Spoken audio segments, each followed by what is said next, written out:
Greetings, I'm Dr. Sean Reed, author of the Dating Toolbox, available on Amazon.com.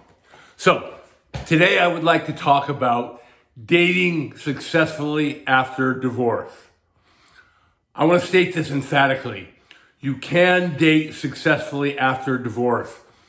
As a matter of fact, the best dating of my life was after my divorce, because I learned lessons and I learned from the mistakes I made when I was younger. So today, if you watch this video, I am going to teach you how to date successfully after divorce, how to use a program, and how to be systematic in your selection of people you date in order to really enjoy yourself. Okay, so I see constant video after video on YouTube and other places on the internet about how devastating divorce is for men. And it is. It was for me. It was terrible. And the takeaway I get from most of these is that men are never going to involve themselves with women. They're going to MGTOW. They're going to go their own way. They're going to live lives of isolation without women in their lives. I'm telling you, you don't have to do that. Okay? You don't have to live in isolation. There are good women out there. There are a lot of bad women out there. But today I'm going to talk about how to select the good ones, how to date systematically, and how to enjoy yourself. Okay, so the first thing I'm going to tell you is that you have to take care of yourself. After a divorce, you're going to be beat down. Your confidence is going to be at an all-time low. So the first thing you need to do is take care of yourself. I'll talk about this in detail when I talk about my story. But for example, I had to join a fellowship like AA and become very involved. So guys, you need to develop a support system. Don't go it alone, okay? Get into the seduction community. I got into AA, and then later on, I became heavily involved in the seduction community, and which I know has been canceled, but I will argue that there are a lot of really good things we can learn from the seduction community. I integrated a lot of the techniques of the seduction committee into my system, into my program for selecting high quality women. So the first thing you need to do is you need to take care of yourself. And again, I'll talk about that in a little bit more detail later. The next thing you need to do is start dating systematically. Start dating with a program. Have a system where you recognize red flags early on in relationships, and you get these low quality women out of your life. I will tell you honestly that most of the women today are not high quality. When I say high quality, I mean women that will add value to your life. Okay? Unfortunately, our culture, our society, our civilization has kind of brainwashed women, making many of them unsuitable for relationships. Having said that though, there still are good women out there. Okay, so for example, if you're a younger guy, a guy in your 20s, maybe 30s, there's still a lot of good women. I would say 1 in 4 women are high quality. Now, as we get older, a lot of the good women get snatched up, but as we get older, maybe only 1 out of 6 women are high quality. But a few other things happen as we get older. As you get older, your dating pool increases because you're gonna be able to date younger women, and also there are just simply more women than men. As we get older, men die out. So even though maybe only 1 out of 6 women are high quality, using a proper dating program and system, you're going to be able to find those women. You're going to be able to get those women in your life. Okay, so now I want to talk a little bit about my own story and give examples of how you can date successfully after divorce. But the bottom line is, you need to sift and screen. Sift and screen, screen and sift to get the good women in your life. Okay, so my own story is I got divorced. Oh, let me actually go back further than that. When I was a young man and dating in the 1980s, dating was different then. Okay, it was much easier to meet women in the 1980s and the 1990s, but the divorce rate was also very high. So I know a lot of my viewers are older. Many of you remember a time when it was much easier to meet women. And later on, I'm going to have videos on how to meet women. A lot of men like to use the excuse that it's impossible to meet women, and that's not true. Just the other day, I was at the supermarket, and I spotted at least 15 women that were extremely attractive. Now, out of these 15 women, maybe only 3 or 4 were high quality dating material, but they're out there, okay? And I've got some great opening lines if you're at the supermarket. One of the best opening lines at the supermarket is about the price of food today. So if you see a gorgeous gal that you're interested in at the supermarket, simply walk up to her and go, gosh, I remember when granola was $3 a bag. Now it's $8 a bag. So that's a great way to get a conversation. So the point here is there are women out there. There are opportunities out there. Again, we have to sift and screen. Okay, so going back, when I was young, so like I said, it was much easier to meet women, but it was just as hard to maintain relationships as it is today. Matter of fact, maybe even harder. The divorce rate peaked in 1980. It was the highest in the 80s, and then it's come down slightly since. So even though it was much easier to meet women when I was young, it was still very hard to maintain a relationship. And of course, we know about all the divorce laws that had popped up by the 1980s and how stacked things had gotten against men. But like I said, we're going to learn how to avoid that. Okay, so I was young. I didn't have a system. I didn't have a program for dating. I didn't really need one. I was out meeting women all the time. I was out sleeping with women all the time. I had one girlfriend after another. And so that's the way things were in their 80s and their 90s. What happened with me, however, is when I was 13, I started smoking marijuana daily.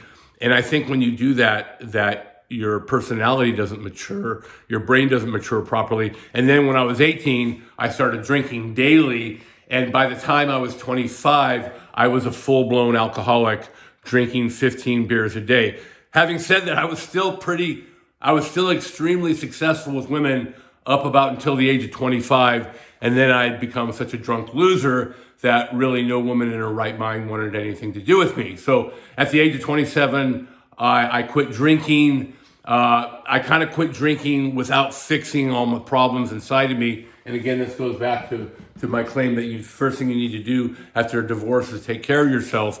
Eventually, I got into AA, and I became very much involved in AA. I went through the steps. I had a sponsor. And AA changed me. It fixed me on the inside, but it did not make me successful with women. I'll talk about that in a moment. So by my late 20s, I had quit drinking, but what had happened is my confidence had completely collapsed. And so I got heavily into bodybuilding, and I became a champion bodybuilder, and I looked phenomenal. I wasn't always this ugly old man. I looked phenomenal, and women, I didn't really know it at the time because I didn't understand things the way I did. But women were constantly attracted to me.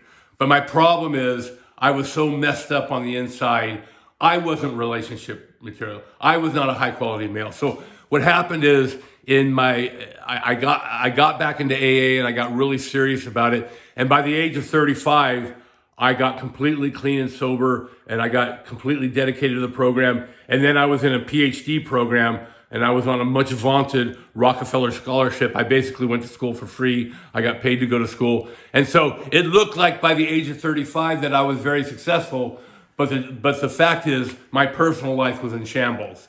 I went through a really awful divorce at 35. We don't talk about this a lot. A lot of time we talk about the financial hit, but the worst part was I was in New York in graduate school, and my wife moved back to California, divorced me, and took my son with her. The worst part of my divorce was getting alienated from my son. So by the age of 35, it looked like I had it together. 36, I was, didn't touch drugs or alcohol. I was working 70 hours a week in a prestigious PhD program.